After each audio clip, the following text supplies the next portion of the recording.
తిరుమల లడ్డూ వంశాన్ని మొదలెట్టిన దగ్గర నుంచి చంద్రబాబు నాయుడు గారు వాళ్ళ పార్టీ, వాళ్ళ మొత్తం డ్యామేజ్ వాళ్ళకు రోజు రోజుకు పెరిగిపోతుంది వాళ్ళ పార్టీకి.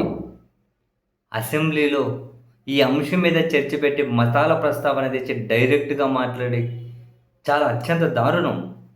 అంత దారుణంగా మాట్లాడిన తర్వాత వీళ్ళకు డ్యామేజ్ ఇంతకు 10 ఇంతలు జరిగింది అని చెప్పి మనం నిన్న ప్రొద్దున మధ్యాహ్నమే మాట్లాడుకున్నాం. చాలా క్లియర్ కట్‌గానే వీళ్ళకి డ్యామేజ్ మామూలుగా జరగలేదు అని. ఆ డ్యామేజ్ జరిగిందని చెప్పి వీళ్ళు గాని గ్రహించారేమో! మొన్న అసెంబ్లీలో మాట్లాడారు చాలా దారుణంగా. నిన్న మళ్ళీ ఆ వెలిగొండ దగ్గరికెళ్ళి మీటింగ్‌లో చంద్రబాబు నాయుడు గారు ఏం మాట్లాడుతున్నారు? ఈ మాటలు చూడండి. మీరు వినే ఉంటారు. కులం కాదు కావాల్సింది, మతం కాదు కావాల్సింది. మీకు ఎవడు మంచి చేస్తే వాడికి అండగా ఉంటే మీ జీవితాలు బాగుపడితే అవునా కాదా? కులం కాదు కావాల్సింది, మతం కాదు కావాల్సింది, మీకు ఎవ్వరు అండగా ఉంటే మీకు ఎవరు మంచి చేస్తే వాళ్ళకి అండగా ఉంటే మీ జీవితాలు బాగుపడతాయి అంటున్నారు. మొన్న చంద్రబాబు నాయుడు గారి అసెంబ్లీలో స్పీచు, నిన్న వెలుగొండ మీటింగ్లో చంద్రబాబు నాయుడు గారి స్పీచ్ చూసిన తర్వాత మనకేమనిపిస్తుంది?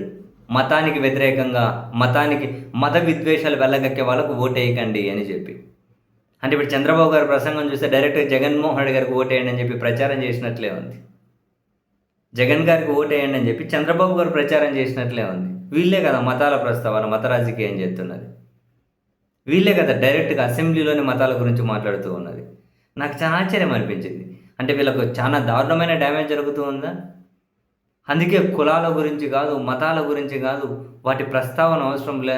అవి మీకు కూడుపెట్టవు. మంచి చేసిన వాళ్ళకు మీరు అండగా ఉండండి. జగన్మోహన్ రెడ్డి గారి రాజకీయ జీవితంలో ఎప్పుడు కూడా కుల మతాల ప్రస్తావన డైరెక్ట్‌గా ఎప్పుడు మాట్లాడరు. ప్రభుత్వం పాలసీ మేము మంచి చేసాం, మంచి చేస్తేనే ఓట్లేయండి. నేను అబద్ధాలు ఎప్పటికీ చెప్పను. నేను ఏది చేస్తానో అదే చెప్తాను. చేయలేనిది నేను చెప్పను. నేను మాట ఇస్తే చేస్తా అంటున్నారు. మళ్ళీ ఇమ్మీడియట్‌గా సూపర్ 6 సూపర్ హిట్ అవునా కాదా అంటున్నారు. ఎట్లా సూపర్ 6 సూపర్ హిట్? సూపర్ 6లో ఫస్ట్‌ది నిరుద్యోగ భృతి ఇచ్చారా? ఇవ్వలే.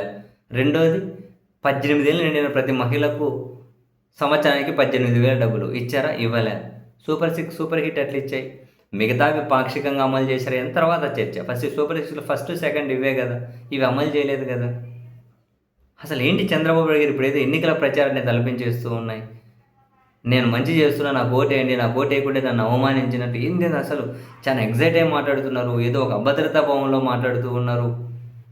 అసలు నేను స్టన్ అయిపోయా. మొన్ననే మతం గురించి అంత దారుణంగా మాట్లాడి ఫోటోలు కానీ ఒక ఆడబిడ్డ పెళ్లి ఫోటోలు తప్పుగా డిస్ప్లే చేసి ఒక అధికారి డైరెక్ట్‌గా ఆ అధికారి మతం గురించి మాట్లాడుతూ అసెంబ్లీలో ఎప్పుడో 20 ఏళ్ల కిందటి అధికారి ఇలా మాట్లాడేసి మత విద్వేషాలు రగిల్చుకుంటూ మాట్లాడి మరుసటి రోజు కులాలు, మతాలు అని చెప్పి వాళ్ళకి మీరు ఓటేయకండి, అటువంటి వాళ్ళకి అండగా నిలబడకండి అంటే మరి ఎవరికి మద్దతు ఇచ్చినట్లు చంద్రబాబు నాయుడు గారు?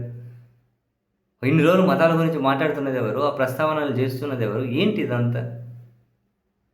బాబోయ్! నిజంగా ఏం మాట్లాడతారో ఏంటో అర్థమే కాదబ్బా సామి.